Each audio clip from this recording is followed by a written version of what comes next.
Well, welcome back, everyone. This is Tak Oda. I'm the CIO of Attaché for Business, and I'm joined here today with Lesa Hammond, CEO. How are you doing, Lisa? I'm doing great, Tak. How about you? Pretty awesome as usual. What have you been up to? I'm, let's see, aside from working on our company and working with our company and our customers, I am teaching a class on hiring with Optima Business Bootcamp. Oh, very cool. I've heard you talk about Optima before. What's that again? Yeah, so Optima is a business accelerator for small businesses and people who want to start a business but may not have one yet, or those who have a business and want to scale. And it has physical locations in Oakland, California and Boston, Massachusetts, and has some online programs. My hiring program is online. Well, everything's online right now, Naturally, right, but of always my course. hiring program's online. Wow. Okay. Well, actually, this is kind of a perfect segue for me because I think today I wanted to talk to you about the hiring process in general. So I'm gratified to hear that you are working with people on that. I know a lot of people have been asking a lot of questions around this. So I wanted to maybe just give you some pop quiz type questions and let you tell me what you think as the expert. Okay. You ready? Pop quizzes. Okay. All right. Well, whether or not you're ready, here it comes. Okay. So what do you wish everyone knew about hiring, but you're always surprised that people don't know? Well, I guess I'm not as surprised, but one thing I wish everybody knew about hiring is that there are some very specific things that they need to do when hiring, and that there's documentation that they need to keep when hiring. Also, I think that there are some ways that people can reduce the amount of time they spend in the hiring process. I know it's not fun sometimes, but I think that it's one of those things that people prolong for no reason. So they procrastinate because it's unpleasant? Yeah, or it's because they don't really feel secure, feel comfortable in what they're doing. Okay. But I can see why that would be. I mean, you said there were a number of documents that people have to store for everyone. Hmm. Is that correct? I mean, that Yeah. doesn't sound like a fun thing to collect. So, how Yeah, many? so go ahead. Yeah, no, I was just curious. How many documents are we talking about? Well, so during the hiring process, there are just a few, but the key is once the person is hired, once they leave the company, there are over 25 documents that you should keep at least 3 years, So even after they leave, you need to keep them. even after they leave the company. Okay. All right. So I'm not going to make you list those off to us right now, but for our viewers, Good. I'll put that list down below. So check it out. Oh, all right.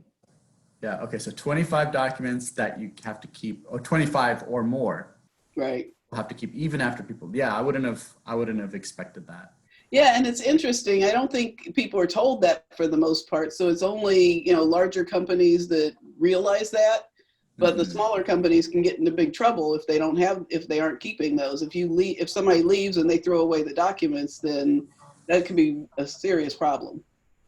Wow. Okay. So what kind of agencies could you get into trouble with for not having all your stuff together? I guess it depends on the document, but Yeah, IRS, the Department of Labor, there's fair housing and employment, because if there's like an EEO complaint or something like that. okay. So a lot of agencies you don't want to be in trouble with, basically. Yeah. Okay. All right. Oh yeah, and bigger and even more, it could be Homeland Security or ICE. Okay. Wow. Yeah, so want to be careful. Serious business. Yeah. Okay. So more on a process level, what are some things that you feel that people should do more of in the hiring process? There are two things that I think, there's one recommendation that I have that most Mhm. people don't do, but I think is very helpful. And then there's also one thing that most people don't do, but know they probably should do. So the one that they don't do that they know they should do is do reference checks. And and all the people I've talked with, I know lots of them don't do reference checks. But doing reference checks, you can find out a lot about a person that you just would never know by just interviewing them alone. Interesting. Well, I know it can be tricky though, right? Because aren't there some rules that really kind of muffle what people can say negatively about the people that they had, right? There's a little bit of a fear of retribution if they say the wrong thing, right? Absolutely. And a lot of companies will not give you, will not do the, well, they won't provide a reference. If there's an HR department, wherever the person worked before, chances are they'll refer you to the HR department, and the HR department will tell you how often, how long, that they were employed and how long they were employed. And that's probably about it. Except you can ask them, is this person eligible for rehire?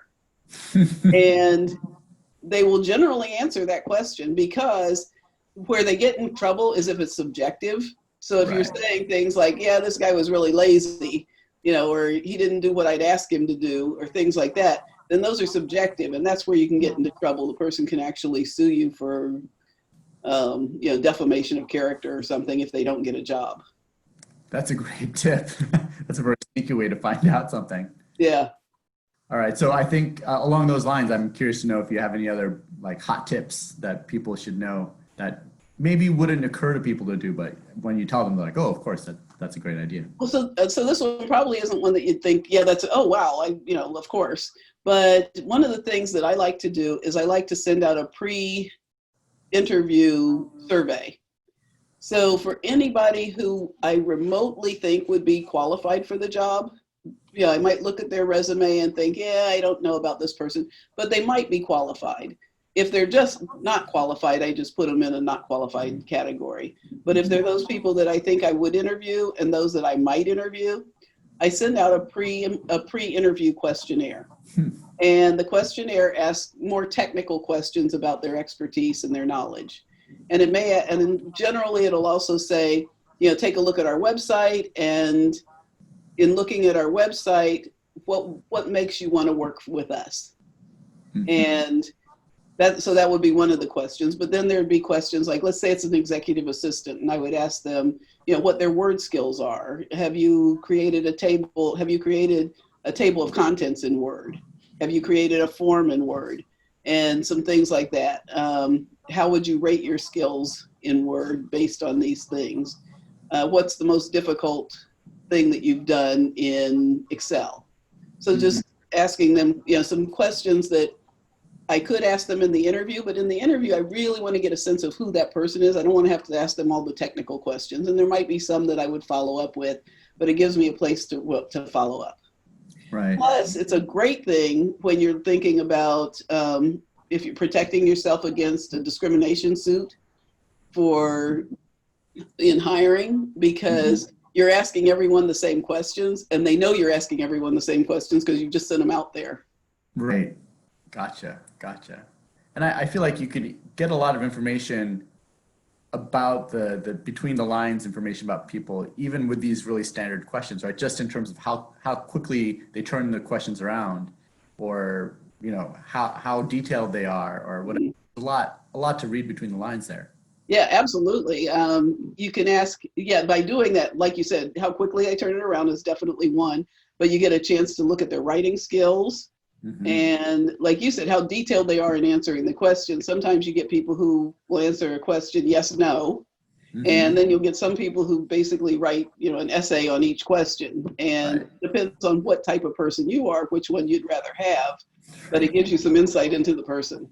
Definitely. I mean, one thing I always watch out for is people who clearly didn't understand the question at all. You have to wonder, how well does this person take? They can't even understand this simple question.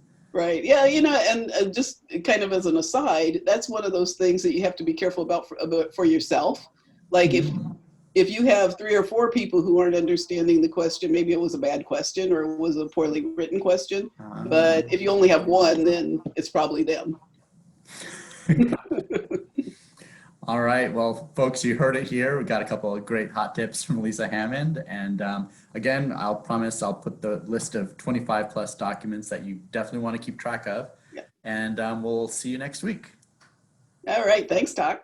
Yeah, thank you. Bye.